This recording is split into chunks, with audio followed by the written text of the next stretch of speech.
Welcome, sports fans, to the latest S&M production of the Sunday Night Sports Nerd Show. It is the most absurd 90 minutes of anything goes, smack talk, and a whole lot more. Every Sunday night, the sports nerd joins forces with three charismatic co-hosts or a select group of sports nerds with attitude that are known in Nerd Nation as the Rant. We are four of the most loudmouth, smack-talking nerds around, coming at you with some sick rips and rants, which may be just enough to make you pee your pants. So listen up, Nerd Nation. Let's rise and welcome the legend himself.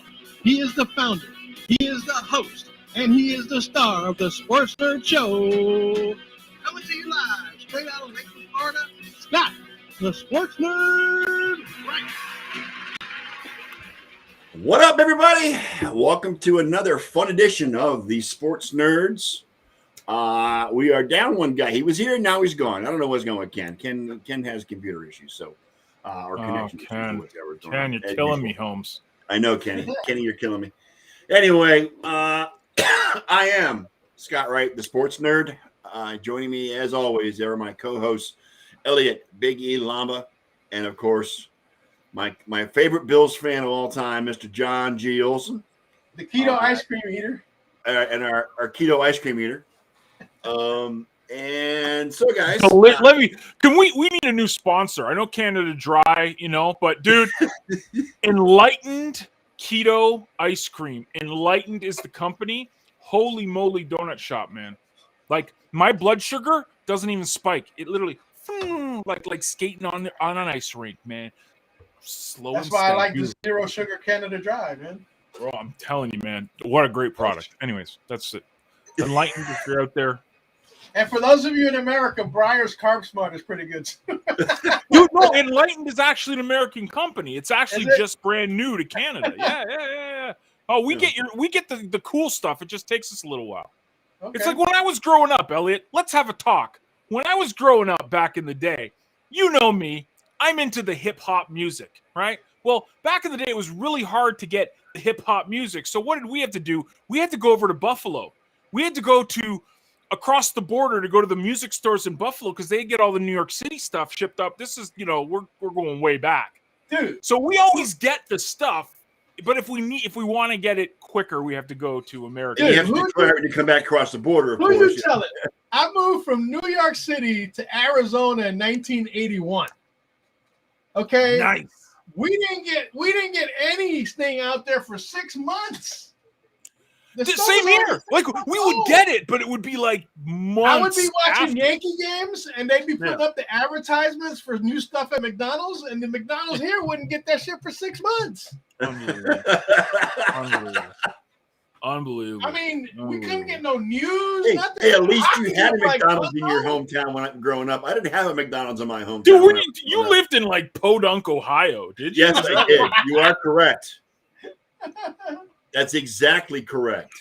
Bro, that's crazy. It's crazy like that glue. Anyways, bro, I got some hot takes this week, so let's get into it. Okay, Scott, the Sports Nerd, right? Well, let's first say we can now say the official Tom Brady has retired. Came out with a statement earlier this week saying he was done, gone, and it's over, and he's moving on. Have a great time. Cool. And 31 other NFL teams went, go, thank God he's finally gone. Yeah, and now 33-3 against the Bills. Yeah. And now the Kyle Trask era begins. Yes, the Kyle Trask era begins in Tampa Bay. Hey, on a personal note, I finally hit my goal. I'm under 200 pounds. Under 200? Very nice, under 200. Let's look good for you. Thank you. Golf clap. Yeah. Very good. Right there. Very good. So, John, I know you have a lot of love-hate with Tom Brady over the last 20 years. Bro, again, like, as soon as he left New England, I loved him. Yeah, I got a kick out of him. He was hilarious on social media. It was great. It's the freaking franchise I hate. Yes. It's not Tom Brady. With all due respect, I have a little bit of a rant of my own this week. Not so much a rant because a week has gone by, but my observations about the 49ers, how they screwed up that game last week. and Kyle Shanahan and his ineptness in fourth quarter coaching. Yeah, we'll get to that, Eliot. I promise. Yeah. Well, Okay. I mean, I'm ready, dude. I got notes and everything, dude. You had a nice long post rant, I think, on the group page last week. This week. Oh yeah, so, and I said stay tuned for Sunday because I got more. Yeah. But I've hated the Patriots for forever too, John, because the Patriots got so sick and tired of seeing the Patriots win every single year. I mean, Jesus. I mean, if they didn't win it, they were in the Super Bowl. So I mean, it's like, it just. But I tell you what, constantly getting caught for cheating too. Yes. Constantly getting caught for cheating. Yes. And it was a lot of it was always pushed under the rug, or it was like, they'd lose like a 7th round pick or something. Like it was Roger Goodell and Tom Kraft or whatever his name is. Robert Kraft. Yeah, that's what I'm Robert, they're like brothers. They're tight. So Roger's going to let Bob Kraft get away. You guys give Roger Goodell too much credit because he works for the owners. Yeah. Okay. He can't make no moves unless the owners approve of them. Which is why the owners run the show, man. Like, exactly. They run the show. He doesn't run the NFL. The owners run the NFL. This is why you got all this racist the thing with Brian Flores now and all that. Goodell's not happy about it, but he can't do shit. We got to talk about that too, right? I mean, I don't know why you thought this was going to be an abbreviated show. Like, there's so much juicy stuff, man. I forgot I got 2 guys that love to talk on my show, so it's all good. Oh yeah. But what's your most vivid memory of Tom Brady's career, John? Which one? When he got smoked by a linebacker playing against the Bills when it was like his first or second season. I don't know. Whatever. I don't care. I don't care. I do whatever. My most vivid and enjoyable memory is him winning the Super Bowl last year. That's it. Like everything when he was with the Patriots is dead to me. I don't care. It's like it was finished.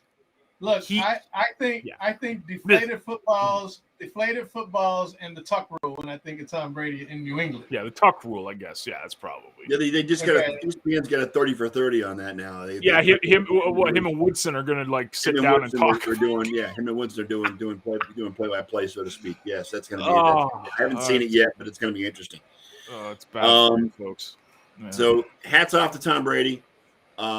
He gets carried into he walks into the Hall of Fame without any question, of course, and he's probably the best quarterback ever. And of course, there's no question about that. But what about the best player? Do you put him above Jerry Rice, or is Jerry Rice still the best player in the NFL history?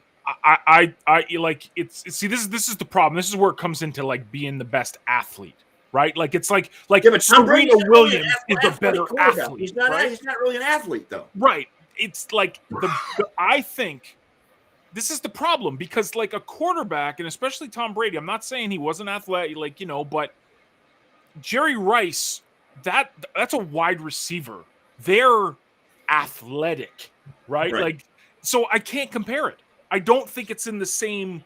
He's the greatest quarterback to ever play the game, and I'll give him that. Period. Greatest player, it's like there's too many variables because you got Jerry Rice.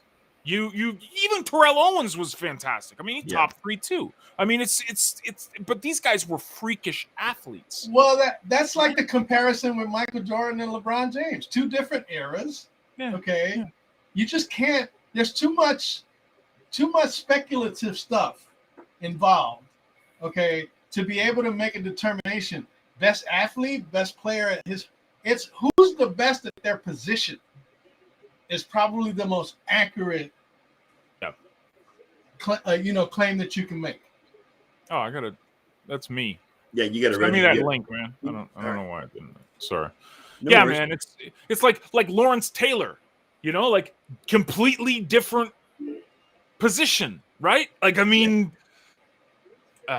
yeah. Well, LT was high on coke most of the time he was in the NFL, but that's neither here nor there. Where's that link, man? Or the new position. It's in Discord, John. The wide back.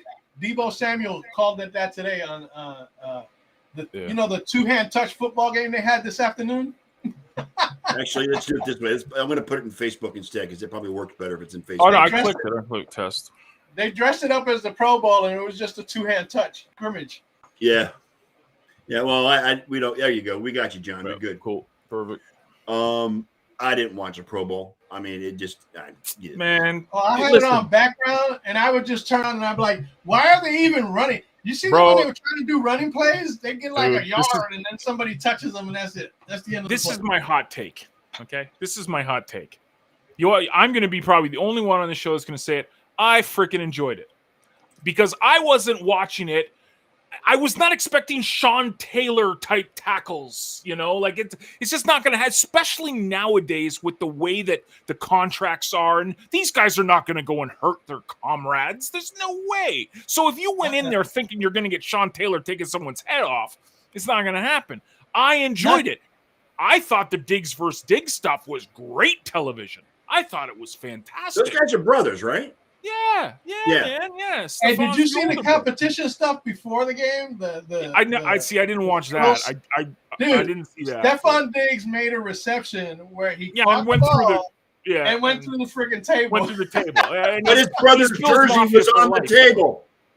What's that? His brother's jersey was on his brother's the table. number. Yeah, it was number 7. Yeah, it was all weekend.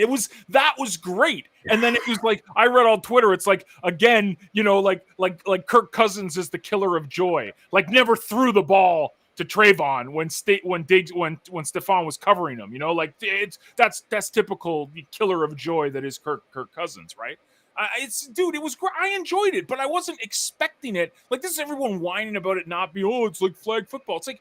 Yeah, no one was going to tackle each other. When you got the multi-gazillion dollar contracts that they freaking have nowadays, owners don't want people tackling each other, hitting each other in a meaningless game. Exactly. They were playing for charities. Like it's like whatever. Why do you think now they don't let? Why do you think now the Super Bowl teams don't have participants in? Because years ago, even if you were in the Super Bowl, you went to the Pro Bowl. But that's when the Pro Bowl was after the Super Bowl.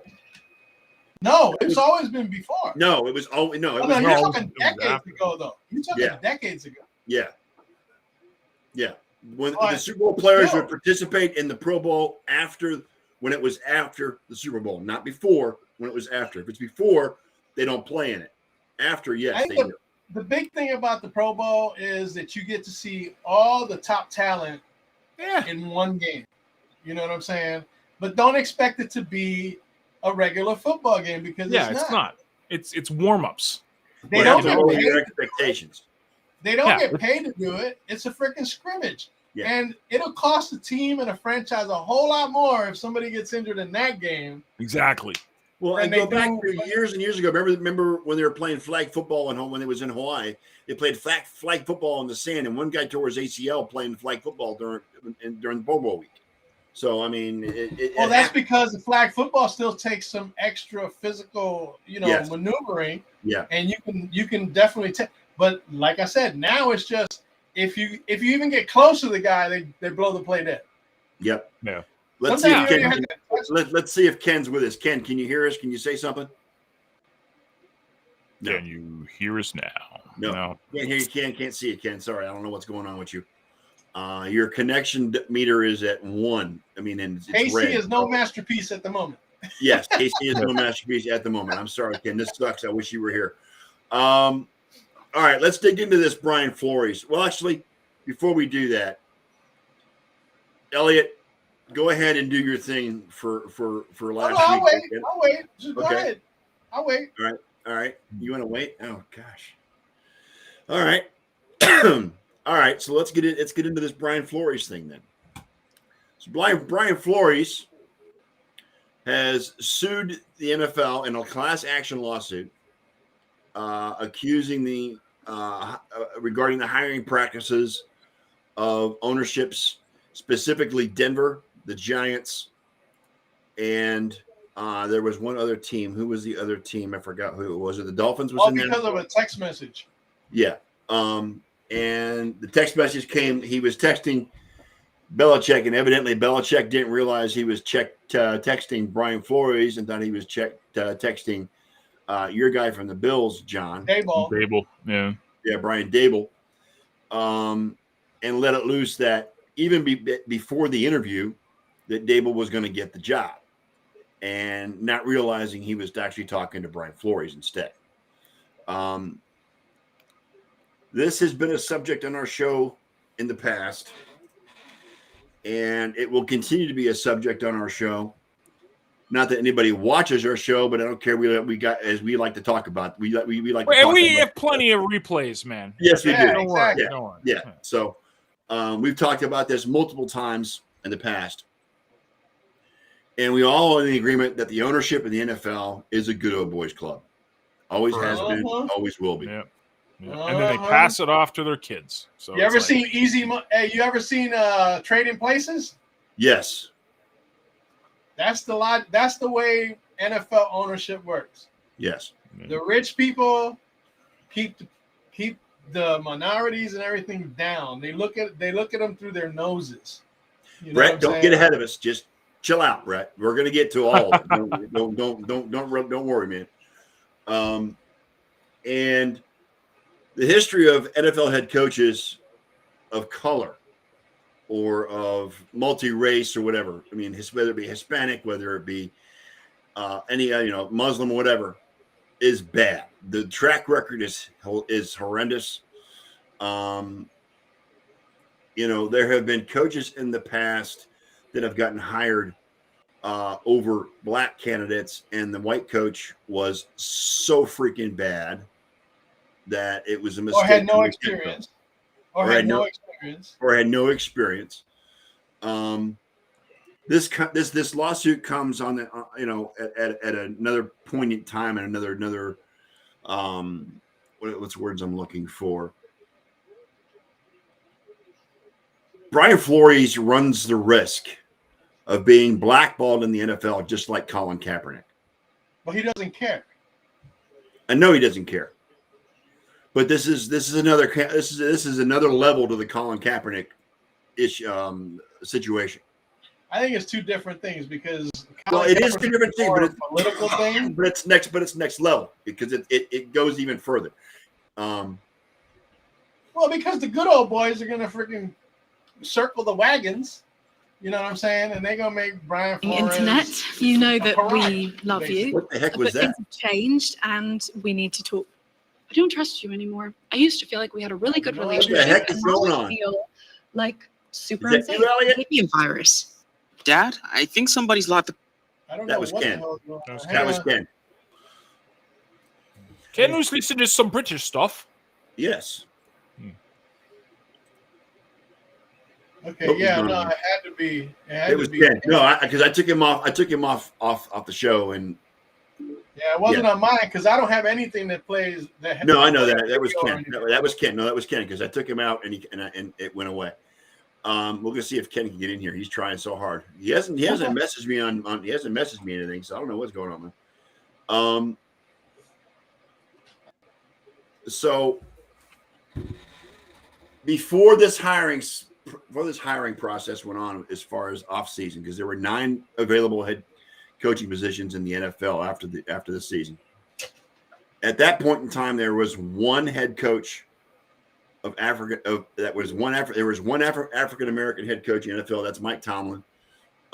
There was one Latino head coach, and that's the guy in DC.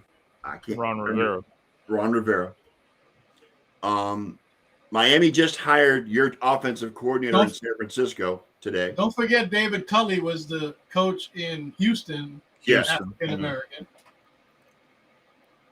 Yes. And Robert Saleh is like Lebanese. Robert Saleh is Muslim American. He's the head coach of the New York Jets. Yes. What's it going to take? Is it going to take a black owner to wake these owners up and to come into the 21st century? If you can't get a black coach, what makes you think a black owner is going to, get into the club, so to speak? I don't know. It's a freaking mess, man. And it's like, you heard it all week, and the stats is it's what 70% African Americans in the NFL. Players, yes. It's like you're trying to tell me out of all of the talent that's there, only Mike Tomlin. Come on. I mean, it's just.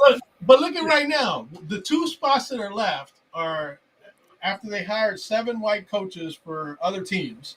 Yeah. Okay, the 2 spots that are left are Houston and New Orleans. Okay, Right. New Orleans was supposed to interview Eric Bieniemy today. Right. Now, I don't know how that's going to turn out, but they've already talked about the fact that Brian Flores was a front runner for the Houston job, but all of a sudden the script got flipped, and now Josh McCown, who has absolutely zero head coaching experience in the NFL. Coaching is not just head coaching, any coaching experience, period. None. Yeah. Officially. He was a quarterback for the team. He was a quarterback and a backup for the rest of his career. Like if that guy gets hired and people still debate that there's a problem, they're on some really good drugs. Josh McCown has never held an assistant job in the NFL as a coach anywhere in the NFL. Yeah. Never. And to take him off the streets, off somebody's backup quarterback, I think it was Philadelphia, was his last or place or wherever he was, to move him from a backup quarterback position to a head coaching job? Yeah. Are you freaking? Now, don't get me wrong. I'm a big Josh McCown fan because he was in Cleveland and because he's done a great job as far as tutoring and mentoring other quarterbacks. Okay. But to put him in that kind of a position when he's never had any assistant experience, nothing on any staff anywhere in the NFL is ridiculous to me. Even beyond that, you're putting him in a position on a franchise that's totally dysfunctional. Yes. Correct. How is a head coach that has zero experience at anything from a coaching standpoint come in and change the culture of an organization that's already fractured? That's why you need somebody like a Brian Flores to come in there with his disciplinarian self and make some changes.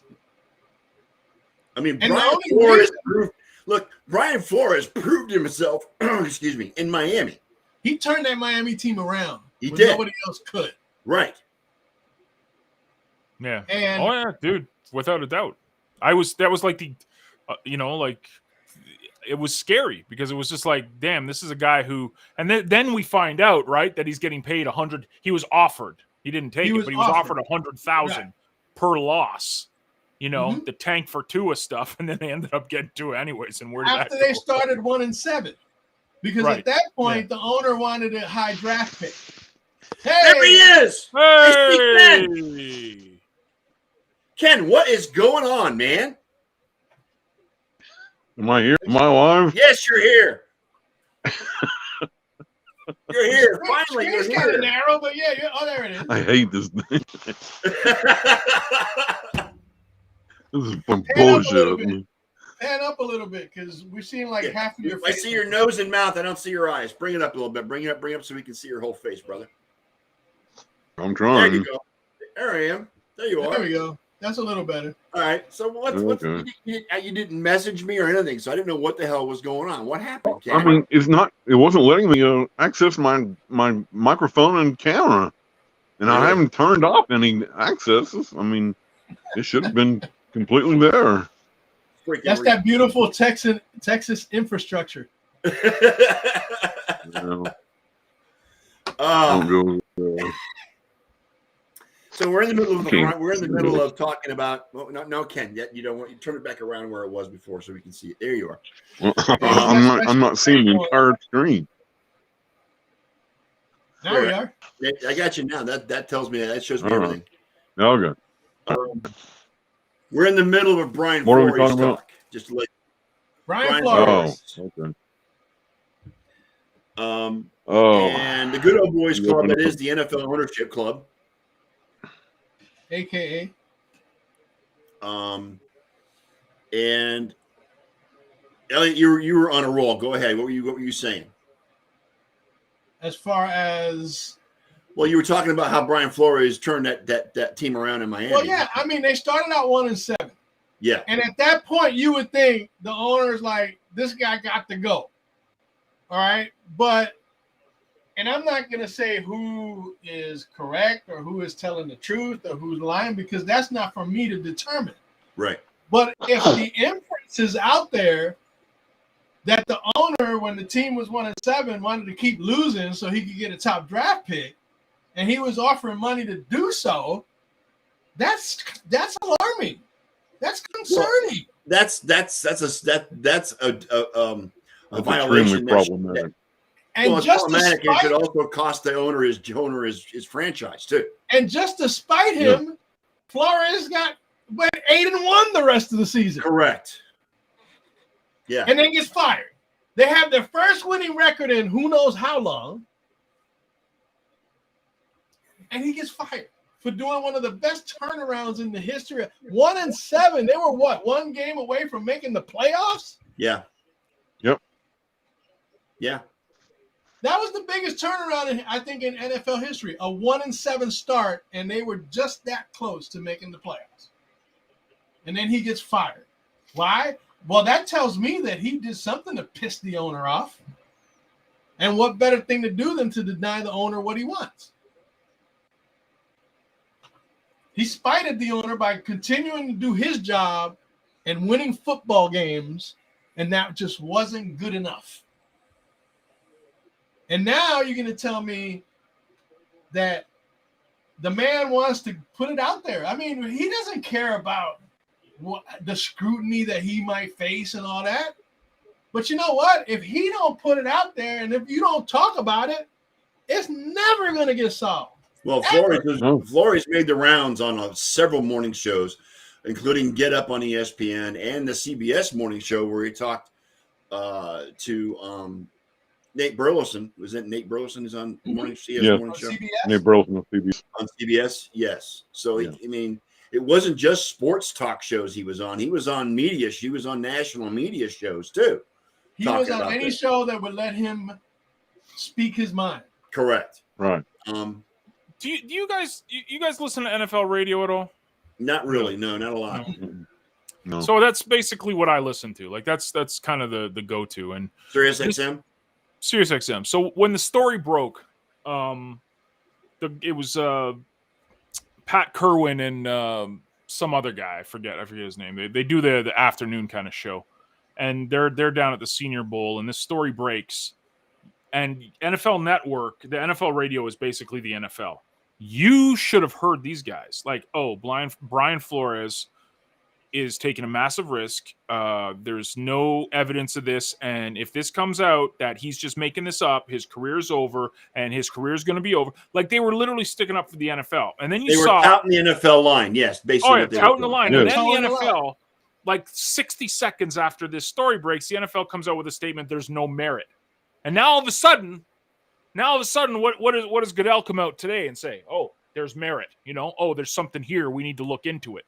It's like you guys are slime balls. Like you guys are just absolute slime balls. Well, and big shout out to Brian, because whether his career is over or not, you hope it's not, because he's a good young coach, right?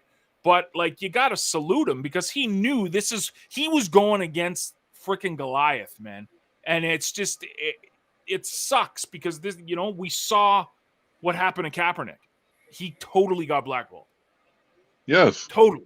And this is what's going to happen to Florida. I hope not. I hope one of these franchises has the balls to say, no, we're going to hire him. But I mean, it's two different things, though, because the Kaepernick thing was more politically, it became a political issue. Right. Okay, which is Only because they made it a political issue. But the thing is that he wasn't trying to diss the service or anything like that. He was complaining about the way police treat black people. Yeah. Yes. You know what I'm saying? So what's different than the way police treat black people as the way ownership in the NFL treats black people? There really is not much of a difference there. Not much of a difference. Well, it's not the fact that ownership isn't actually killing people, but that's a whole other story. No, but you know what? You're putting out. No, they're blackballing them. Yeah, because their next move is to blackball them. If you speak up, all of a sudden you're exiled. Yeah. You can't even speak your own freaking mind. Okay? Because you either toe the line or you're done. That's almost a microcosm. That's almost a microcosm of the bigger humanity, right? I mean, if you talk against anything these days, if you don't tout the company line,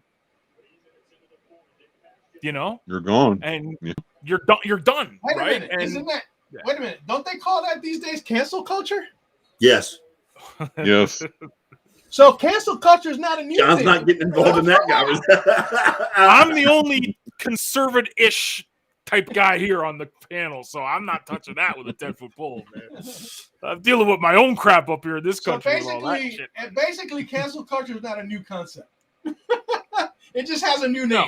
Yeah, exactly, exactly. Like you don't go along with us. We're in control of this, and if you don't do what we say, we'll make sure that you're done. You're done. But now it's like in today's day and age, it'll almost be like one of these franchises will say, "Screw you, we're going to hire him." I hope so. I really do. I hope that's so. What 24 and that's what 24/7 news cycles is all about. 24/7 social media. Because back in the day, a lot of this stuff could be swept under the rug and be forgotten about. Yeah. Now Now it's everywhere. Now it's running 24/7, and eventually somebody's going to have to cave in. Yeah, man. You know who else operates like this? Major League The Baseball. mob. Mob. Okay. It's a mob mentality. They're not putting contracts out on nobody, but they're not giving contracts out either. The contracts they're putting out are called blackballs. Contracts. They're not putting them out. Yeah. I mean, this has the potential to have ripple effects across the NFL for years. Absolutely. And I hope Brian Flores gets some backing. He's gotten some support from players and other coaches and things of that nature. Mm-hmm. If he's not I hope to hell other people that have more influence will also step up and back him up as well. Here's the thing, though. His skills as a coach are proven. Are front and center. Yeah. Proven. Yeah.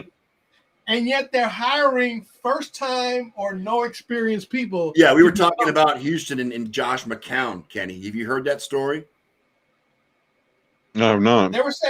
They said Brian Flores was the favorite to get the job in Houston. Which, But by the way, Houston fired one of the black coaches Mm-hmm. that was still remaining, David Tully. Okay. But now they're talking about all of a sudden it's no longer Brian Flores, it's Josh McCown. Who has no assistant coach experience whatsoever. He's been a backup quarterback his entire career. It's the only position he's really ever held. And now they're considering making this guy the head coach of the Houston Texans. How much of a shit show is that franchise right now? Well, I mean, look at Jacksonville. They were on the precipice of hiring Byron Leftwich. Well, Byron Leftwich took his name out of the running. He did that himself. Yeah. That's fine. Yeah, he just didn't want to work with the GM, right? Exactly. Right. Yeah. And I'm sorry, but the owner ain't no. Well, everybody in Jacksonville, but the owner hates the GM in Jacksonville. So I mean, that's just that's what it is. Yeah. The same GM that hired Urban Meyer. Yes, I believe. I mean, let's see. Yeah, I'm sorry. I'm sorry that Byron Leftwich took his name out that quickly because I was really hoping he would get the job. And this. There was something he didn't like about the affirmative action, call it whatever you want. The owners have taken the Rooney Rule, which it was ridiculous to have to do it that way from the beginning, but it worked, and they have taken it and they've ruined it because what they're doing is nothing more than lip service now, and it's total bullshit. They're circling wagons. They're circling the wagons, and and now Goodell and the NFL are putting out statements to cover their ass and try to paint over it, and it reminds me of the Politburo in the Soviet Union when Khrushchev was trying to operate, and he was going, "No, you're going to do it this way or else." I guess to wait for a second, guys. I'll be right back. All right. Why does he cover it like that? So Yeah, weird. he could just. I don't He know. could just turn off the video. So weird, man. Yeah, it's a disaster, man. But it's like it's almost like tradition for the NFL to have super scandal and just stupidity throughout one season or another. It's the recurring theme. This shouldn't even be an issue. It should be like this is 2022. The fact that we're still having these stupid race discussions about the fact that they're getting blackballed and like these coaches are like amazing, like they get it, they're really really good. Why don't they get another chance?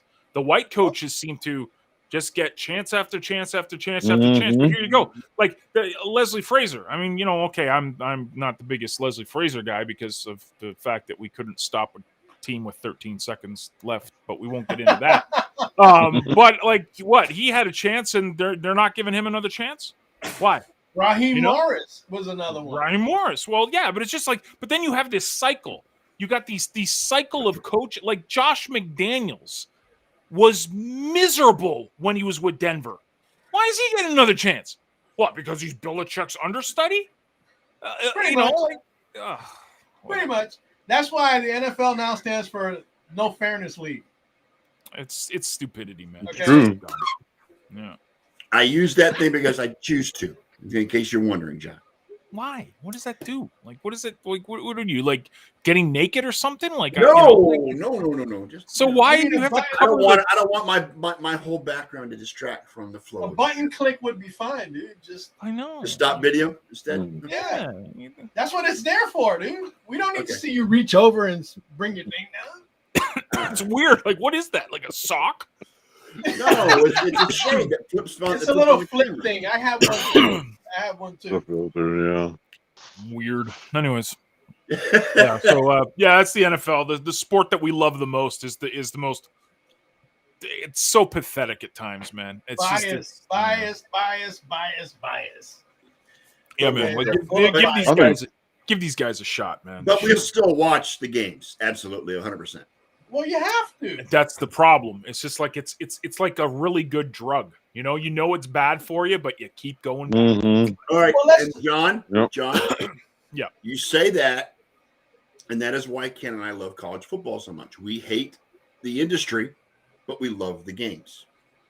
Yes. Well, you know what? And there used to be a time where players and everybody played for the love of the game and not because of financial gain. Yeah. Okay. And I mean, look at this coming Super Bowl is a prime example. Did you see the ticket prices for this? Nosebleed tickets are going for over $5,000. Yes. Nosebleeds. Yeah, it's stupid. The average. The last row is over 5,000. The average ticket is 9,000.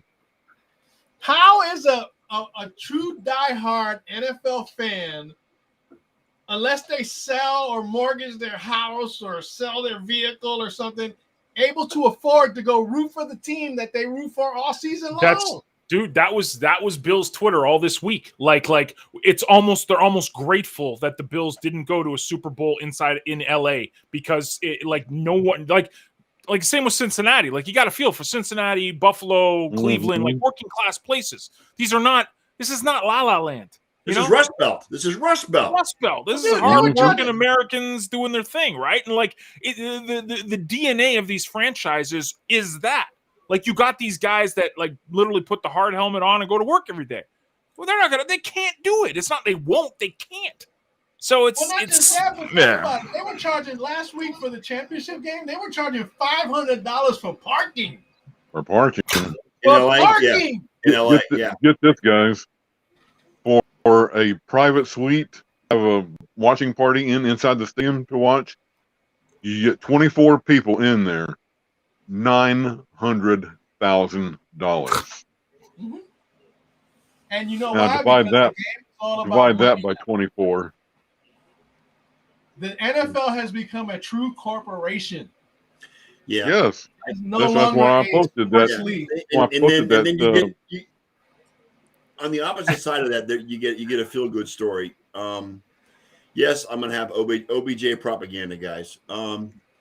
Odell Beckham Jr. was on a Zoom call with some kids in a South LA school today. 19 tickets. 19 kids. And he says he and the NFL have come up and they're giving those kids each a ticket to the Super Bowl, as well as Nike sending care packages to these kids for outfits and uniforms. And They're probably all going to be wearing Odell jerseys. Right. So there are some feel-good stories that they are, the players are getting involved and getting regular, and I get that, everyday people into this game. But this game has been it for a while.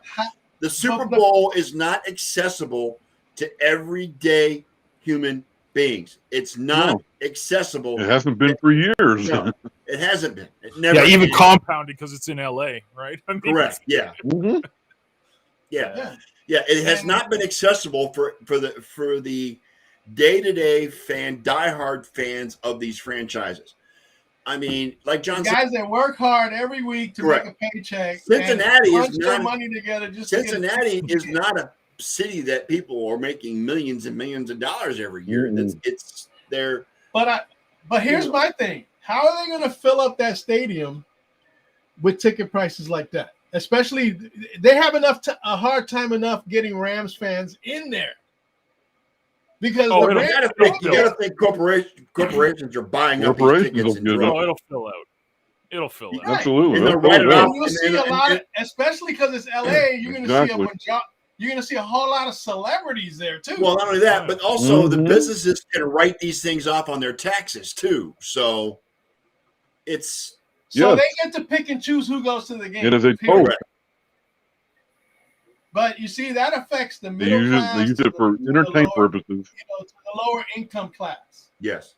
The people that sweat hard and work hard to buy the tickets. I mean, even regular season tickets are fucking outrageous. Yeah. Yes. Okay. I have yet to go to a Cowboys regular season game at AT&T. The only games I've worked, the only games I've been to, I've actually worked, and that's up in the booth. And these ticket agencies the ticket agencies buy up big blocks of tickets, and then they turn around and price them out to where you can't afford to go. You know what I'm saying? And to me, that's just a bunch of crap.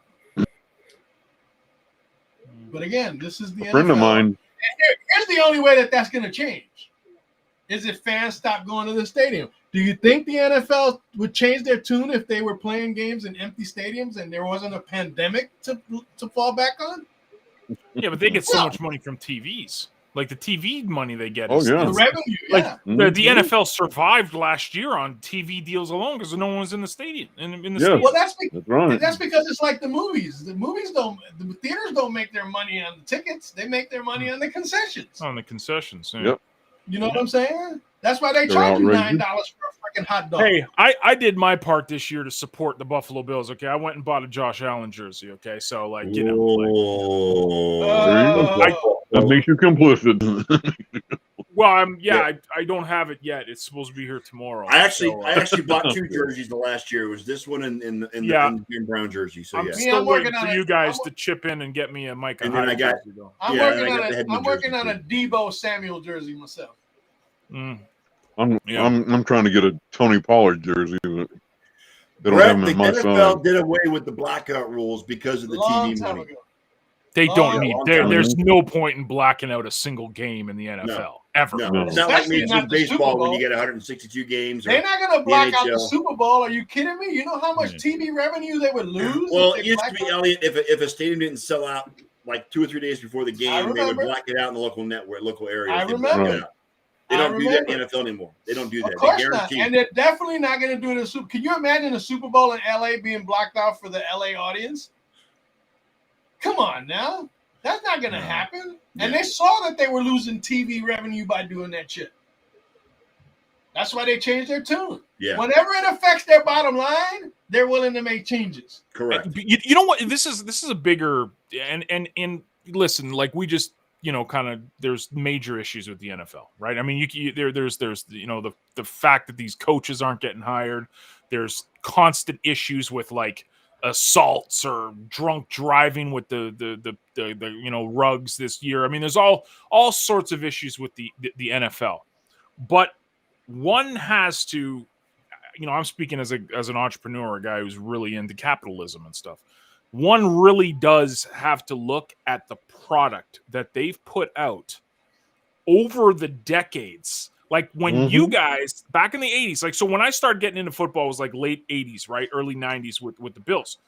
It was nothing like it is now. No, like it's a freaking spectacle. Yeah. I don't know if you guys have been to an NFL game recently. I went to one a couple years ago, and it feels like another level of experience compared to like going to an NHL Browns game a couple years ago. It is, yeah. It's a freaking juggernaut. It's an absolute juggernaut, and it's I think this is like, I mean, there's personalities and there's stars and this and that and this. I think it comes down to this. There's 17 games, 16 games a year. That's it. Wow. Yeah. Every snap matters. Every play matters. So they wrap it all up and put it out like that. That's why it's so successful. But honestly, and touching on that point, John, I mean, any other sport like baseball, basketball, hockey, unless you're a diehard, avid, totally crazed out fan of the sport, you usually don't get excited about it until playoff time comes around. Right. Yep. Correct. Yep, exactly. Football, you gotta engage that because you get it once a week for 4 months. It is. I watch freaking preseason. I watch preseason. I couldn't even tell you the last time I watched a preseason hockey game or baseball. Like, ever. I've never watched spring training, Grapefruit League shit. Never. Yeah. But if it's the NFL, buddy, I am watching it. I'm watching the players that might make the team, the guys that are going to be on the bench the entire year. You're into it. Because that's what makes it the biggest fantasy participation game of all. Yeah. Because who wants to change a lineup every single day if you're doing fantasy baseball and fantasy basketball? You know what I'm saying? I did fantasy baseball like I don't know, back in the Flintstone days. You know what I'm saying? And it was hard. Fantasy baseball is terrible. I'm not talking about basketball too. I did 1 year of fantasy basketball. Never do it again. I couldn't. No. I hated the experience. The football is okay. You got to get your lineups up if you got guys on Thursday. And you got a whole week to prepare. And you got the whole week. Yeah. It's baseball. You have to do it every day. But here's the thing: it's so frustrating though. What they do is they give you breadcrumbs. That's the amount of games. They're breadcrumbs, and you engage it because you have to. Because if you don't, you can't wait till the playoffs to figure out what the hell is going on. Yeah. Because the excitement is there every single week, and they know the product does that to people from a psychological standpoint. The product is intended to do that. We'll give you foot, and then the regular season, and if you count the Super Bowl and playoffs, that's 5 months. Yep. There's no other sport that runs that short a period of time. The off season in football is longer than the regular season in these other sports. Correct. But what's so crazy is that even though the season will technically end next week, the NFL season never really ends because the regular season's up, Super Bowl's done, and it's like combine and draft. The games end. The games end. The games end, but the season never does. Dude. No. Like I soak up a ton of football content throughout the offseason. I'm always listening to drafts and what we're going to do in free agency, and then OTAs come in the summer, and before you know it, it's preseason, and it's like, so it's an amazing product on that side of the coin. The problem is that when you have that awesome side of the coin, you got this ugly side of the coin, and it's like they can't figure it out. It's almost like they want the controversy. They want that crap because it feeds into how awesome the experience is as a fan. Exactly. It's fascinating. It sucks, but it's fascinating. Like, yeah. For all of its problems, the NFL is still the best marketed product in all of industry. Oh, And yeah. NFL properties have done In that. all major sports. Yep. Yeah. No, I'm not talking about major sports. I'm talking about all corporations across the board, period. Yeah, It is the best marketed product is. They have a no-fail. They have a no-fail product. Is what it is. Yes, absolutely. Because people will buy the jerseys and all the paraphernalia, everything. Just total That's blind another story then, loyalty. too. Crazy, Especially man. with the money you got to pay for jerseys these days. Mm-hmm. I didn't find it that bad. I got free shipping. I paid $130 for my jersey, and I got free shipping. So. Yeah, you got free shipping, but the shipping was included. It's actually $120, but they put the $10 extra. Oh, dude, it's the worst. Oh, and yeah. it's coming through Overrated. Canada Post. Like you guys complain about the United States Postal Service. You have it so good. You don't know what horrible postal service is until you deal with Canada Post, man. Just the worst. I've had updates. It was supposed to be here last Tuesday. Tuesday comes by. It's going to be there on Thursday. Thursday comes by. It's going to be there on Friday. Now, all of a sudden, it's going to be there on Monday. So we'll see if it's here tomorrow. 50-50 chance. So, yeah, it's worst. Anyways. Yeah, dude, it's a great conversation about it because it's a superior product, but there's so many ugly sides to it. And it's like one has to wonder, do they do that on purpose? Like, do they... Oh, you almost have to believe they have. But you see, the thing is that they're more scrutinized because they don't have games on a daily basis. So it gives people the opportunity to pick away at the imperfections of the product. Yeah. Overall, and like I said, if it wasn't for 24/7 media, like back in the day when we didn't have that, social media, news cycle all day long, sports running from daylight to dusk. You know what I'm saying? That's why everything is more magnified now. But the owners just keep snubbing their nose at those people that actually keep them in the business, or that push back on the status quo. Yeah. Mm-hmm. It's crazy, man. I mean, that mob comparison is good, Ken, because the NFL says you don't toe the line, you're going to get blackballed. You're going to pay for it. They don't answer to anyone, right? Yeah. No. Like it's like, here's the thing. Like we'll put it into different business contexts. Like if Apple starts screwing up and making a horrible product, they will lose to Samsung. Easy, easy. What competes with the NFL? There is the CFL. The CFL is going to compete with this? Are you kidding? There's no competition. It's a monopoly. In sports entertainment, it's a complete monopoly. The NBA has a chance, but then you got the guys that are actually playing the game, and they're all douchebags. So it's like it ruins it. Like they're just the king of jackholes. Where's drink jackhole, drink. Where's Katie? Where's Katie? Exactly. How come no one's here, man? What the hell's going on? I don't know. Oh, I know why. Because guess who didn't promote it ever all week again?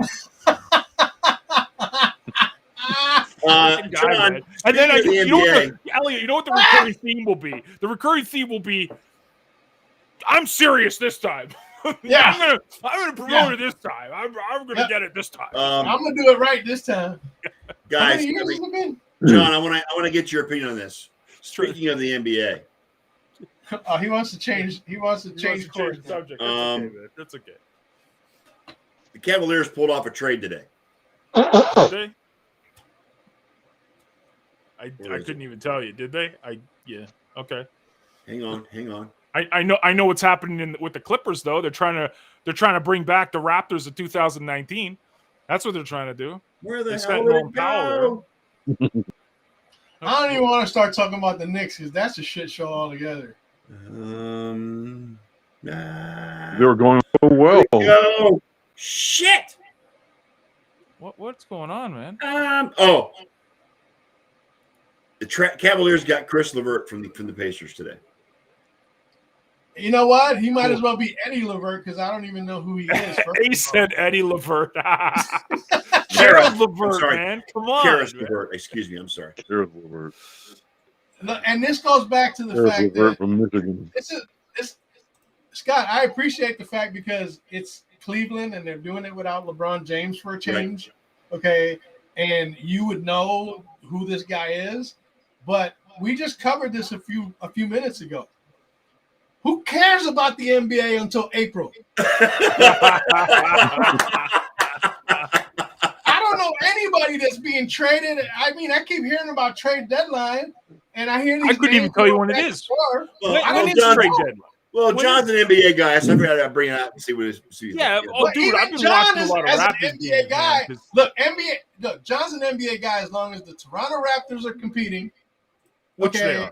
In April when the playoffs come. The rest of dude, but see, this is the thing. I was a basketball dude, man. Like I lived, breathed, and died Raptors ball. Like it was like when Toronto got its franchise. Me and my friends used to like get snuck into the games. Like we had guys that used to work the doors, and the dude would say, "Here, take this little piece of paper, wrap it up, make it look like a ticket, and just hand it to me, and I'll let you in. You won't get a seat, but you can stand." Like that. We were diehard. We were diehard Raptor fans. Still am. Who were you a fan of before the Raptors came to Toronto? Lakers. I was a Lakers guy before. I loved Magic. We used to do that when we were kids. When I was growing up in the Bronx, we used to go to Yankee games. Ushers used to let us in like around the 6th inning. They used to let us into the bleachers. Yeah. Mm-hmm. You know what I'm saying? Yeah. They did that all over baseball. Yeah, and the thing is that those sports are benevolent as far as I'm concerned. And they were for many. Now you can't even find anybody to do that shit for. If you ain't got the money to go, you ain't getting in. Yeah, no. Exactly. Yeah. Oh, it's fine, Brett. No offense to the Cleveland Cavaliers or the fact that you're hyped up that they're doing well and stuff like that. But until April, it doesn't fucking. It kind of raised my eyebrows, like. Well, NBA may not be so bad, I'm just, You know what? I'll say this: I'm very happy that the Boston Celtics are awful and that the Brooklyn Nets are imploding. Like that makes me like. Yes, it does. Happy. Yeah. Yes, absolutely. Very happy. Oh yeah. It's great. It's fantastic. And Memphis is just. I mean, John Morant is. God, I've seen. Oh yeah, he's freaking amazing. God. He's amazing. Just a few days ago, James Harden was a lot to stay in Brooklyn. Yeah, now he's going to Philly. Now they're trying to pawn him off to Philly for Ben Simmons. Yeah. Like how the mighty have fallen. It's great. I love it. I love when superstars think that they can go and build a franchise, and then you got teams like Cleveland, you got teams like Toronto, you got teams like Phoenix. Yes. These guys that they just the egos are and it's team above all. Smaller markets doing big things. Yes. Yeah. Absolutely. That's why I loved Milwaukee winning last year. It's freaking great. It's fantastic. Phoenix is right there. Enjoyable. I mean, even Golden State's not a huge market. Yeah. Well, Bay Area's not a huge market. Seriously, they're not. In comparison to LA, New York, yeah, but I mean, what is LA? I mean, Miami. Those are small markets, but you know what? They've done it the old-fashioned way. They brought in talent, they stick with that talent, and they make a trade here and there, and they're not paying one person an exorbitant amount of money to ruin the damn franchise. Because quite honestly, LeBron James has shown his capability of ruining a franchise. It's ego and pride. He can elevate, but he can also ruin. It's ego and pride. And in a team-based sport, I know it's a superstar-driven league, it's still a team-based sport. And one guy, no matter if it's football, hockey, basketball, you name it, cannot win the game themselves. Cannot. Because what's LeBron going to do? Shoot the ball, rebound the ball, pass the ball to himself just over and over and over again? It's so this is why I think fans, and maybe why something like football is so freaking great, because it is a true team game. Mm-hmm. Like it's just there's so many elements. Like you can have a great quarterback, but if you got butterfinger receivers, what good is the quarterback? Right? If you're getting sacked, what good is a quarterback if you don't have a good O-line?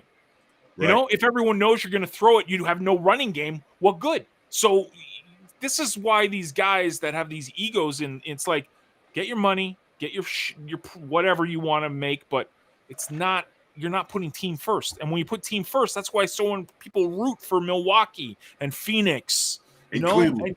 And Cleveland. Like, people root for that shit because they want to see it. It's just whatever. Doesn't matter. Yeah, like with Russell Westbrook. I mean, that's just. Yeah, he got benched for the entire overtime last night. And, Benny, I want to touch base with you on this. What's the latest on the MLB talks? Oh, we just did a one. Well, listen, the Mlb Talks, there are no talks. Right now they are apart, and nothing's going right now. They had 3 or 4 sessions, could not come to a conclusion to anything, walked away. Even the federal arbitrator thing isn't working. Yeah, they want the MLB wanted a federal mediator, and the Players Association said no. Yeah, no way. So they're both stubborn, and until one of them blinks, hey, wasn't baseball the one that coined? For there's not going to be. If there is going to be very abbreviated, and I do see the season beginning April 1st. Yeah, and spring training it should start April. Well, the spring training is scheduled for to open up, and that's 10 in 10 days, and it's not going to happen. I mean, they'd be reporting right now. Not happening. It's not happening. No. And I do that 180, John, all the time just to keep you on your toes, just to let you know. It's fine. It's good. It's good. Don't worry. I even got CFL news for you. Don't worry. Really? Don't worry. Oh yeah. Okay. Yeah. Oh yeah. So what? I mean, you watch this more than the 3 of us do. I mean, you follow this almost religiously because you're a big baseball fan.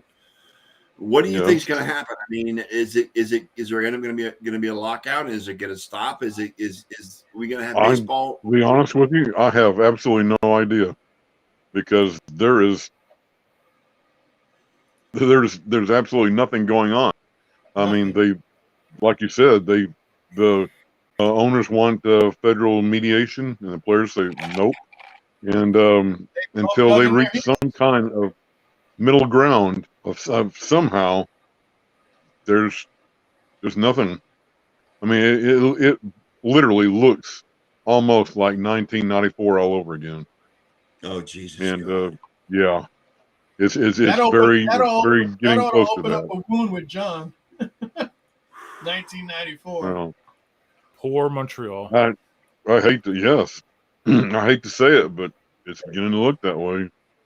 If they don't do something pretty soon, I mean, we're approaching the point of no return. You gotta love when there's labor stoppages in professional sports. Like, it's the funniest thing to me. Just come on, guys. Like, you're getting paid millions. What's this about? You're not getting an extra $200,000? Oh, you can't go buy that Rolex this week? Like, sorry, poor you. Like, all these, whatever. Doesn't matter. Well, the thing is, these people have no sense of history, because if they could ever remember what it was like getting the fans back to games after the last lockout like this in 94, 95, I mean, it took, as we said last week, it took the battle between McGuire and Sosa to get people back into the stands. To revive, yeah. You really want to go through that again? Hey, that's where the whole chicks love long balls theory era came in. You know what I'm saying? They made a big old. You really want to see us go through that again? I don't.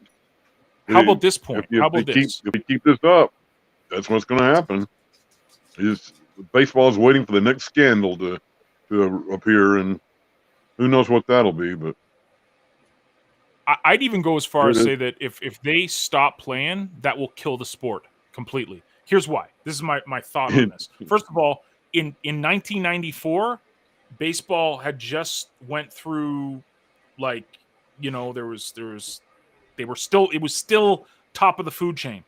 Baseball, America's pastime, was still there. NFL wasn't there yet, right? It was still there. NFL was there, but it wasn't level of baseball. It wasn't on the same level. So they had to go through all that crap, bringing people back to the stands, being up top. If they stop again, it is going to be another level of hard to come back because most people will be like, screw baseball. It's the NFL off season. No trust. It's almost like attempted suicide. Well, NFL and NBA are the top two sports in the country right now, in my opinion. They are. Yeah. Yeah, absolutely. It's not even NFL, close. NBA, NHL, and baseball comes forward. Baseball's definitely the people complain the game is too slow. I mean, the interest rate is gone, except for diehard fans, and the changes they've made are not popular. I mean, what are you going to do? I mean, that's why it's cutting your nose off to spite your face. Die, man. Well, and not just that, but the cost nearly died in the mid-90s. The cost of being able to participate in the game from a young age is out of line too. Because you know how much equipment costs now for kids that want to start playing baseball at a younger age? They're priced out. Yeah, but hockey's the same way. If you put kids in hockey, there's a lot of sports that are like that. But the bottom line is it's like probably to be a goalie in hockey, it's probably $2,500 to $3,000 in equipment. Yes. And that's low. And John knows because Matty played hockey, so he knows. Oh, dude, just a trapper, just a freaking glove he wanted to be a goalie. Just the glove. Trapper, right. Was $600. Just Jesus the glove. Christ. Just the glove. And imagine how much the pads cost. Is that a brand new one or is that a used one? It was brand new. And but that was still almost one? 10 years ago. Yeah, how much would you get at playing against sports? Yeah, well, dude, we sold all this stuff, and it was like even his pads. We had pads for him. We bought used pads though, but that was still $1,000 for his pads. Like it was insanity, and he wasn't even playing ice hockey. He was just playing ball hockey. So he didn't have the skates. He was all decked up, except he didn't have the skates. Well, skates are also $500 now too. It's stupidity. It's dumb. This is why you get a kid who's really good at something that doesn't cost a lot of money to play, a la basketball, a ball, and some really good shoes. Soccer. That's why these sports are exploding in popularity because more kids can afford to play it. Right. Yeah, what does it take to play basketball? Shoes, like a decent pair of shoes and a ball. Yeah. A good basketball is $30-$40. Brett, really good. Brett, nobody cares about the Olympics. Moving on. Go ahead. I don't give a rat's behind about it. Yeah, no, not at all. Sorry, Brett. Sorry, Brett. No one cares. You might as well text yourself. I do care about it. I can't see what he's saying because of the shield over, his Scott's face. So what does it say? USA versus what? He says USA versus Canada women's hockey. Your take? My take. Shut up, Brett. I wish one of our best players hadn't gotten hurt the other day. That's going to hurt the U.S. team, but I still think they will be competitive. It's always a competitive game, and I don't see that being any change. So, okay, hope they do better than the U.S. men's national team against Canada. Let me make something perfectly clear to Brett. The reason we have no viewers has nothing to do with Canada women's hockey against USA. It has to do with the guy up in the upper left-hand corner that doesn't advertise the show. Yes. Okay. So please, leave the nonsense in your pocket. And put out some intelligible comments so that we can engage in. We can't be too hard on our only viewer right now. Brett, you are loved. Brett, you are loved. Okay, right. I love you, man. Even if you are a Chiefs fan. Yeah, we love you, Brett. We love you, Brett.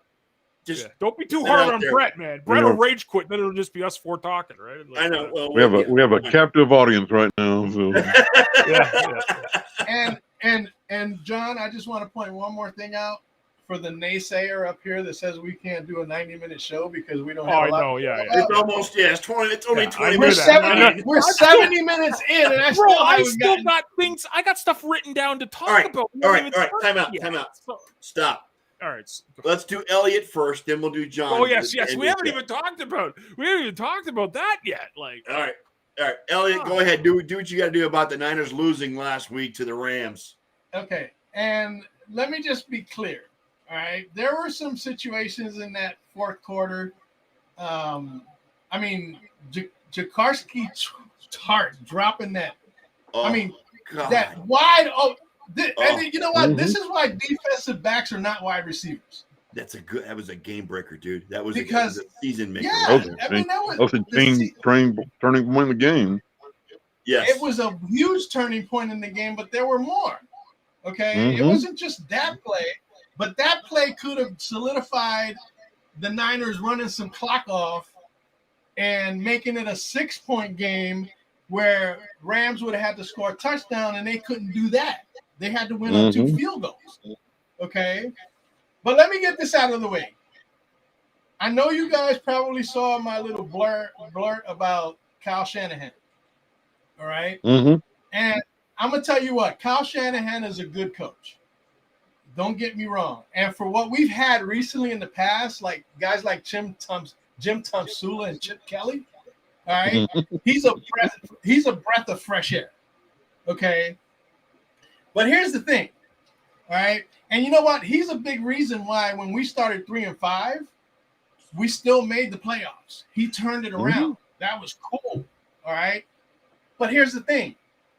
The bugaboo for him is that he shuts down the important parts of the offense when the game is on the line.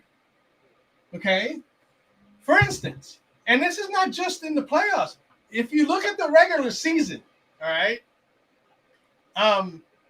the Niners in the regular season, all right, in these same situations, average 6 points in the fourth quarter. 6 points in the fourth quarter throughout the season. So it's just a carryover. Why? Because Kyle Shanahan seems to think that he needs to change the game plan, take the foot off the gas when it comes to the offense, and that winds up killing us. For example, the one play near midfield. All right. It was 1st and 10. They run the ball. They get 9 yards. All right. So now you got 2nd and 1. Elijah Mitchell gets stuffed. 3rd and 1. Juszczyk loses a yard. So now it's 4th and 2.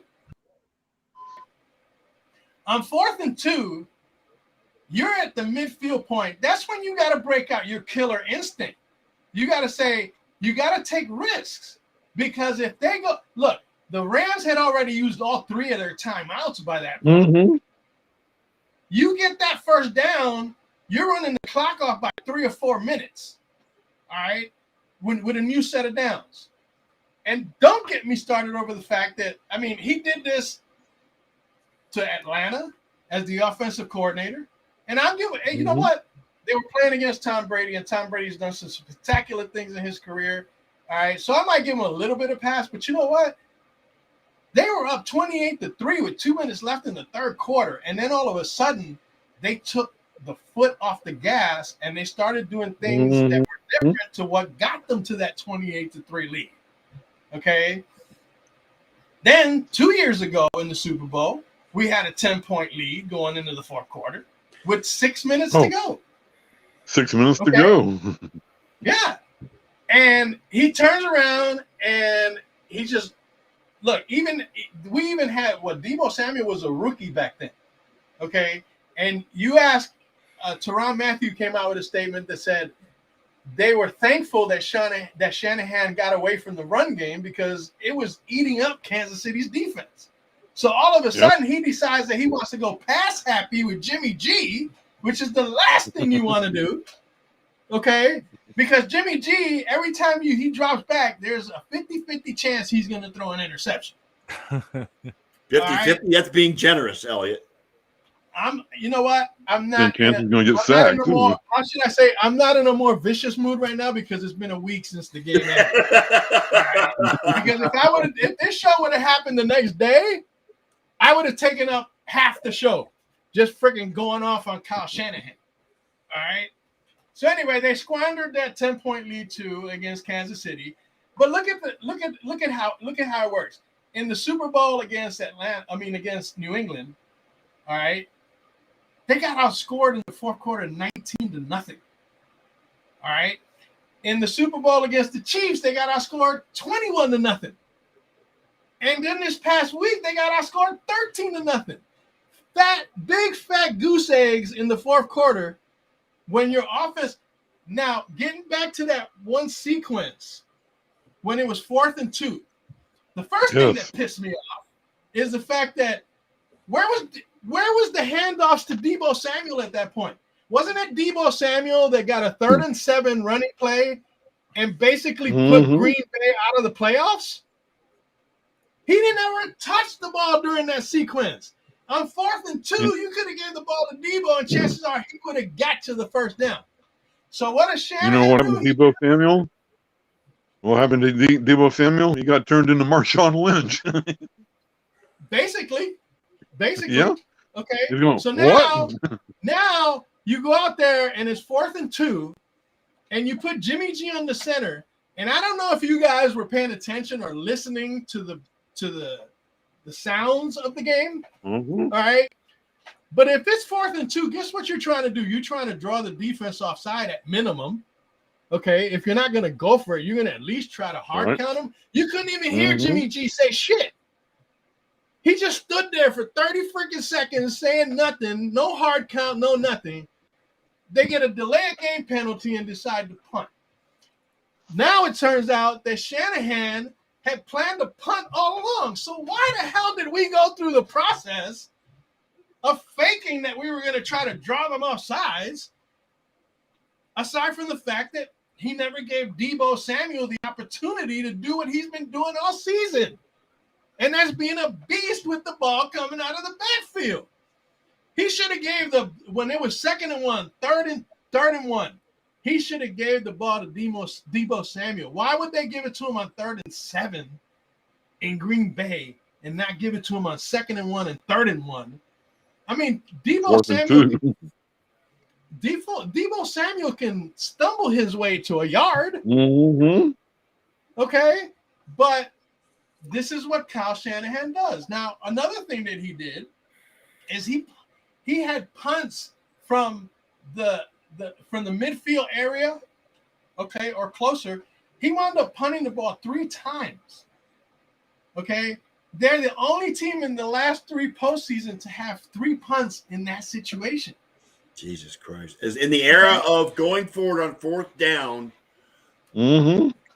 Kyle going conservative. And that can bite you in the ass, but here's the thing.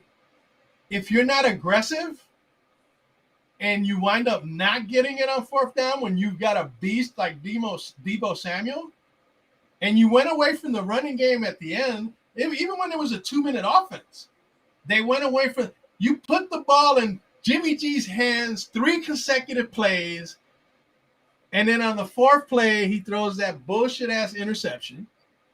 Okay. And again, you get away from your strength. What does the running game do besides put a defense on his heels? It runs clock. Okay. And when you're in a lead in the 4th quarter of a playoff game, running the clock down is probably your best friend. All right. But here's the problem. That's the decision making that Kyle Shanahan suffers from. And the offensive coordinator, I guess, is going to Miami or whatever. Yeah. That's fine. Because he didn't have a say in anything anyway. As the offensive coordinator, either he wasn't calling the plays that should have been called, or Kyle Shanahan was overriding him for his style. Making the offensive suggestion maker. Exactly. So Derek came out and said, "Oh, what are they going to do? Fire Kyle Shanahan? They'll never be the same." Blah blah. I'm not saying fire Kyle Shanahan, but the gods must have heard me, because I said they need to bring in somebody that can take over the offense. Tell Kyle Shanahan to shut the hell up and sit on the sideline for the 4th quarter and let this person take over. Guess what we did? We went out and got Anthony Lynn, okay, as an assistant head coach. Now, I'm not gonna hold Anthony Lynn responsible for having coached or been the offensive coordinator for the Detroit Lions this year, okay? Because they didn't have a running game. DeAndre Swift was hurt pretty much all season. But in the end, Amon-Ra St. Brown got off. Jared Goff was playing, but even the backups were playing well. Yeah, but look what Anthony Lynn did when he had a backfield. Buffalo Bills, San Diego. They were a top 10 offense. Yes. Okay. When he was coaching with Tyrod Taylor and quarterback. Tyrod Taylor and LaShawn McCoy. Okay. And look what he did in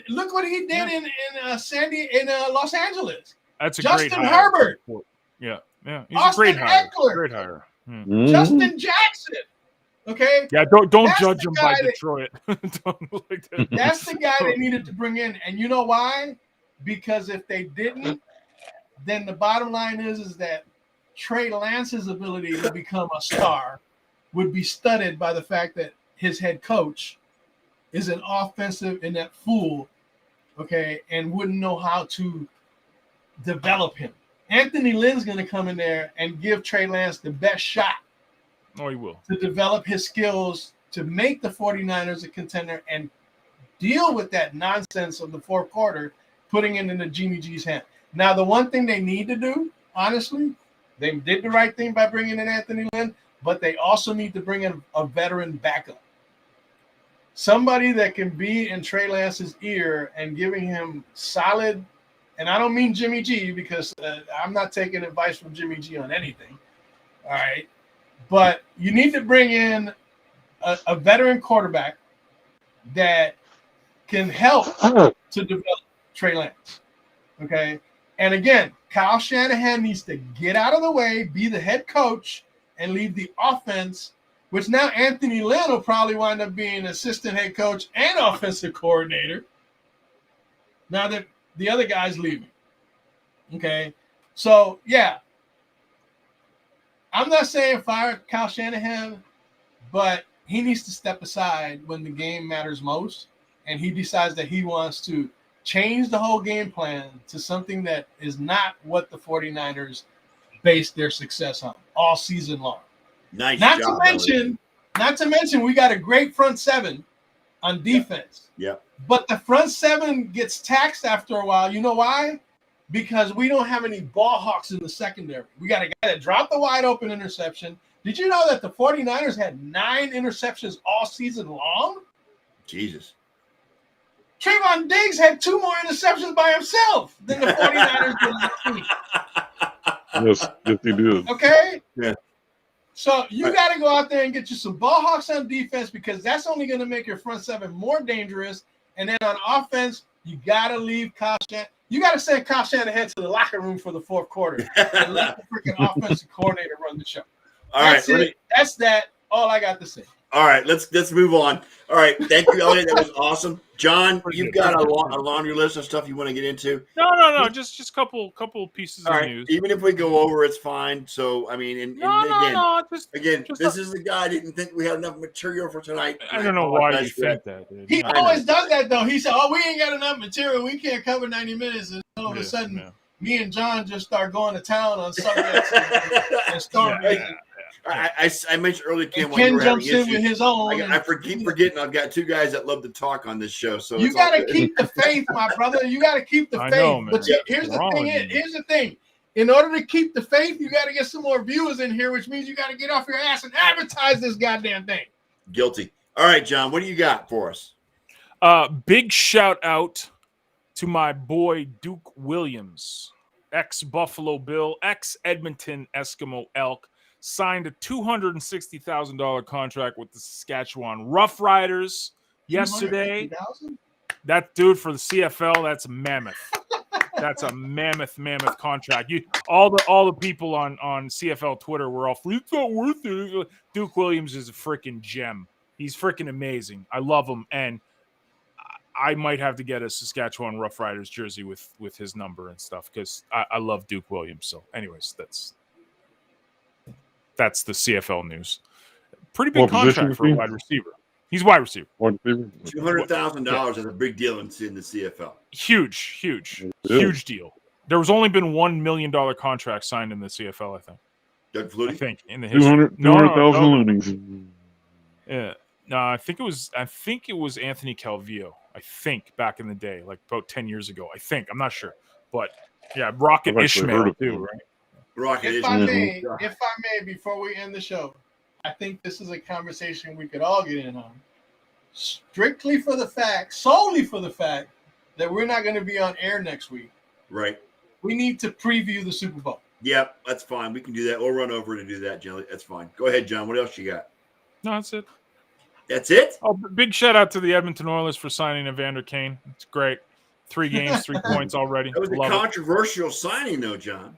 Because they're idiots. Because everyone in the NHL are freaking wimps. So good signing. And again, it doesn't matter until April. So yeah, love Evander Kane. Hey, I'll watch the hell out of hockey in April. That's all you got, John? Come on, that's got it. more. That's it.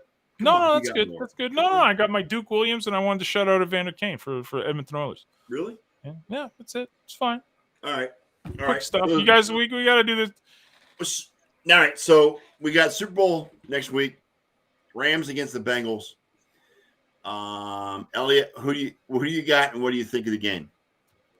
I think it's an interesting contrast in the fact that I honestly, I think it's a better game only because you got 2 quarterbacks that are capable of putting up a lot of points. It might have been a drag if it was Jimmy G versus Joe Burrow. But Matthew Stafford is a story. He's got a storyline going. Absolutely. Joe Burrow and his studly self. I mean, the guy comes across like he's been around forever, dude. And they ain't even talking about his sexual prowess now. You know what I'm saying? About how his wife is always smiling and this and that. You know what I mean? how porn stars are pursuing him. You know what I'm Joe Shiesty. And I'm going to tell you what. The kid's got the swag. He's got the swag that a lot of quarterbacks don't have. And give him a little bit of time, and he's going to surpass Patrick Mahomes as the face of the NFL. Okay, because he can say. That is a lot to say right there. I said at some point. I didn't say right now. I said at some point. If he continues to do what he does and have and not have albatrosses around his neck like Brittany Mahomes and oh yeah, I'm all for that. Yeah. Okay. But because they're the ones that they're tarnishing Patrick Mahomes a little bit with that extracurricular bullshit. His wife and his brother. Okay. I like the fact that the Cincinnati Bengals, who in the hell gave Cincinnati a chance, first of all, when the season started to even make the playoffs? Nobody.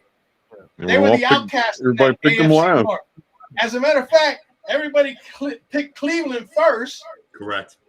They were the shoo-in, and Joe Burrow said, wait a second.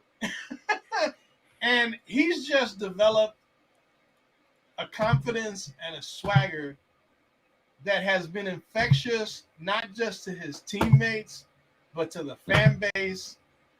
And I really just want to see him win the Super Bowl for the Cincinnati Bengals. And I'm picking Cincinnati to win the game.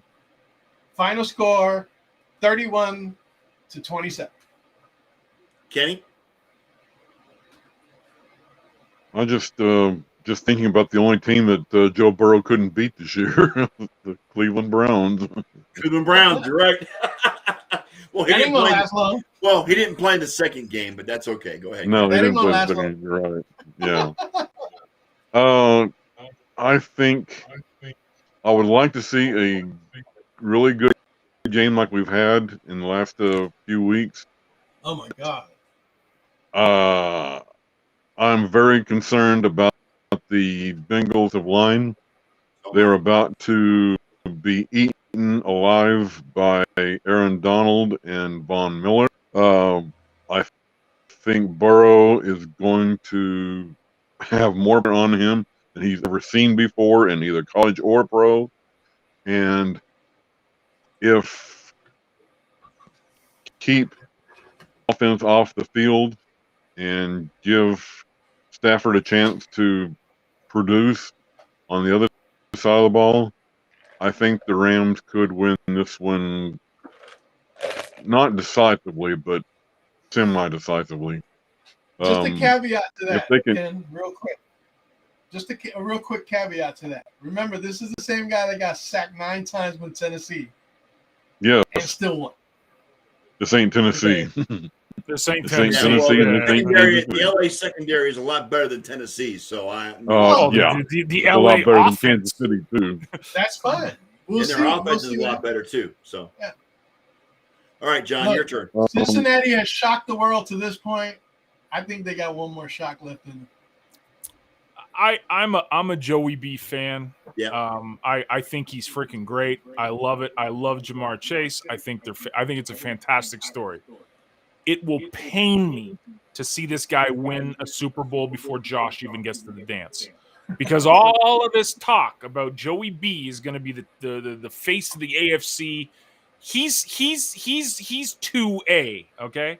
He ain't 1A and 1B. Okay, 1A and 1B is up in Matty, Mahomes, and Josh. I think he can qualify for 1C. Nah, man. Nah, he's good. Like, look, I'm a fan. I like him, but Josh is a freaking unicorn, man. He's a freaking unicorn. You either have a guy who can throw it, you got a guy who can run it, or you got a guy who is really good in the pocket. You have Josh is good throwing it in the pocket, running, passing, arm like a cannon, freakish athlete, will jump over guys. They don't exist.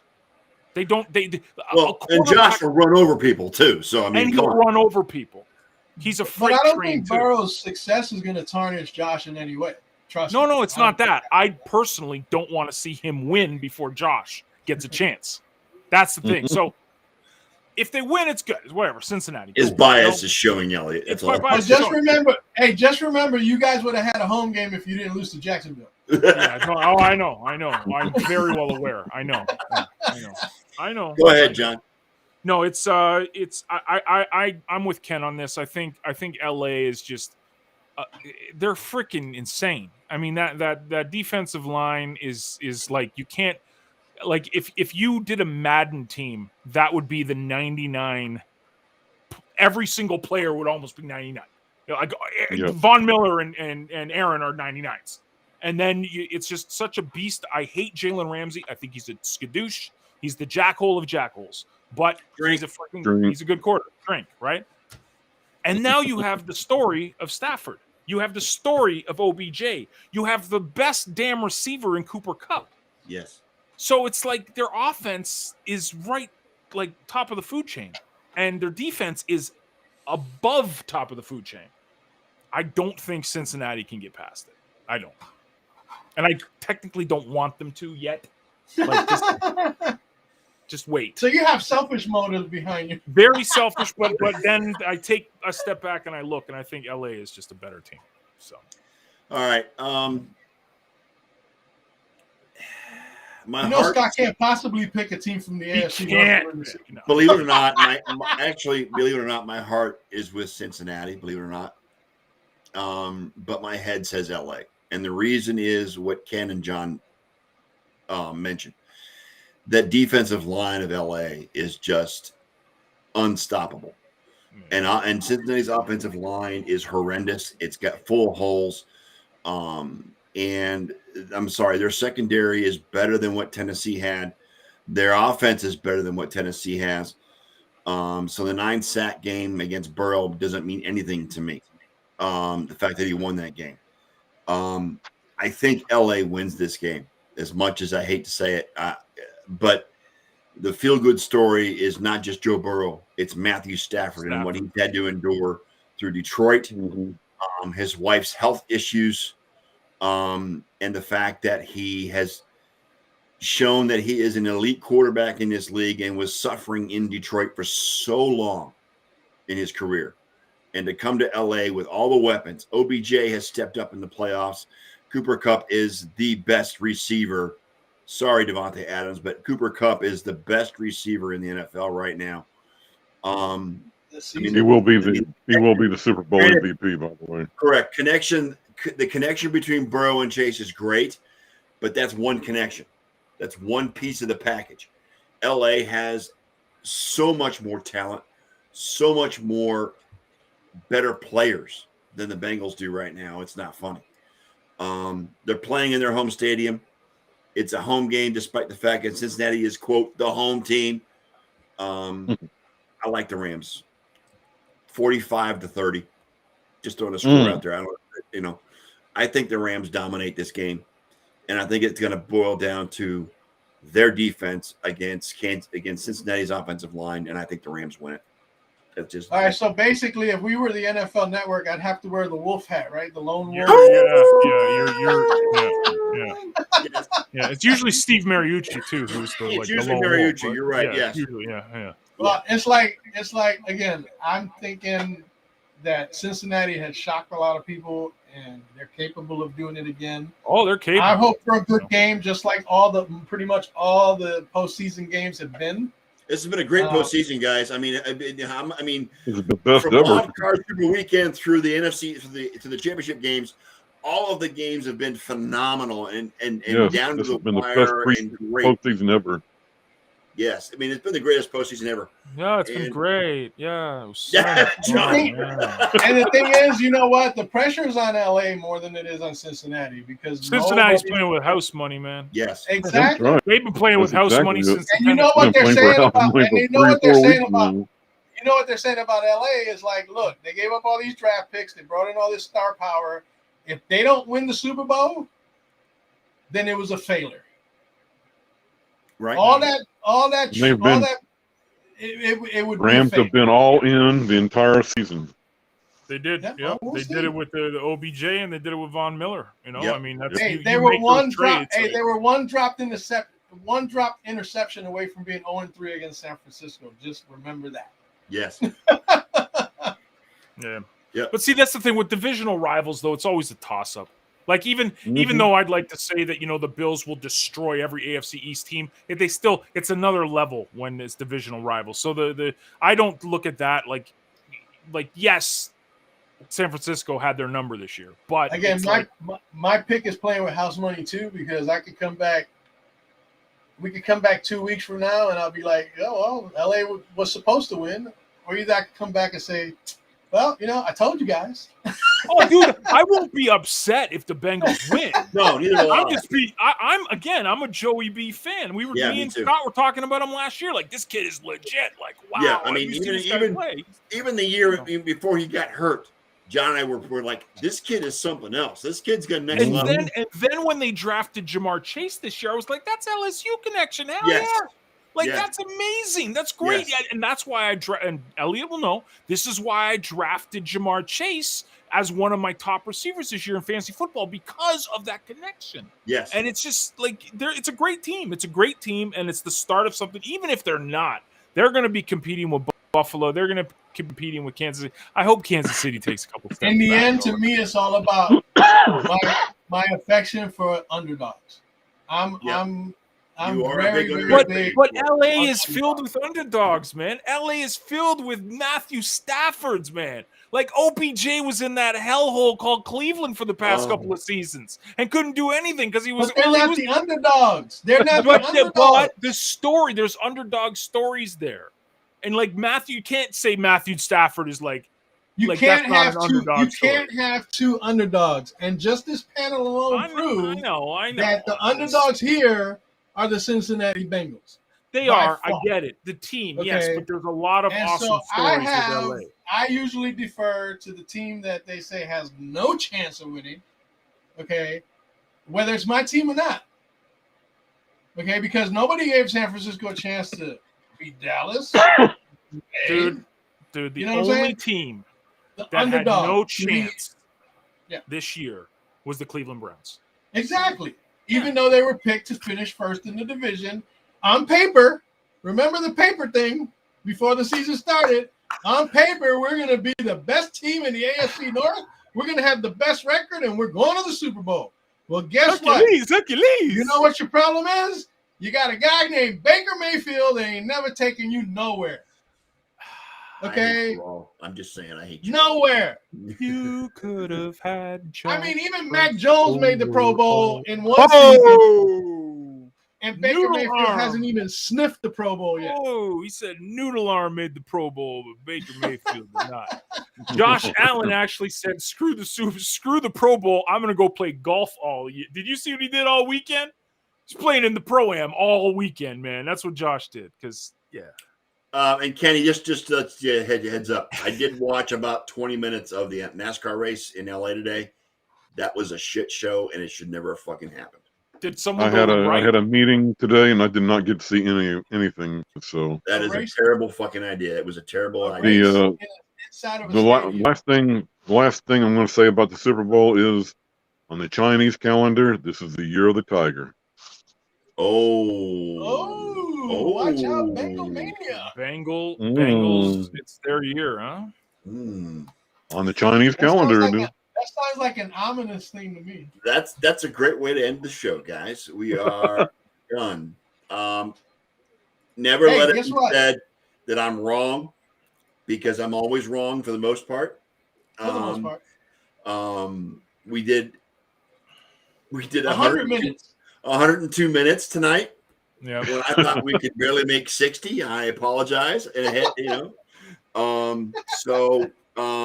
every time you do that, it's like you're throwing a challenge at us. Yes, it is. So just keep doing it, and you'll be sure to get a 90-minute show every week. As a reminder to the 0 viewers that are currently watching, we will not be here next week. We're taking the Super Bowl off. We will be back in 2 weeks and fill up with whatever material we feel like fucking talking about for 90 minutes. There you go. Okay. Attaboy. And maybe for these next 2 weeks, Scott might actually find an advertising bone. I may find time to promote the show a little bit. Yes, you might. You are correct, Eliot. The fact that you said may, tells me Zip is gonna happen. On behalf of my co-hosts and my very good friends, Eliot Big E Lamba, Ken Koslow, and my favorite Bills. You will not be watching the halftime show. No, I will not be watching the halftime show. I'm not a hip hop guy. Why not? So I will. Why not, man? Come on. I'm an old white guy. I don't do hip hop. I'm sorry. Come on. What's wrong with you? That was a classic artist. And that's strictly because it's in LA. If they were in Dallas, they'd be playing Rascal Flatts at halftime. Dude, that's a lineup, man. I mean, that's a good point, Eliot. It's a freaking lineup. I am the non-knowing anything idiot sports nerd. Non-advertising, non-promoting. Staying in my comfort zone, sports nerd, as John would like to point out. And we are done for 2 weeks. Enjoy the Super Bowl. Go Bengals, even though I'm picking the Rams, but go Bengals. It's the year of the Tiger. The Bengals are the worst hated team, and are the least hated team in the division, so that's why I like the Bengals.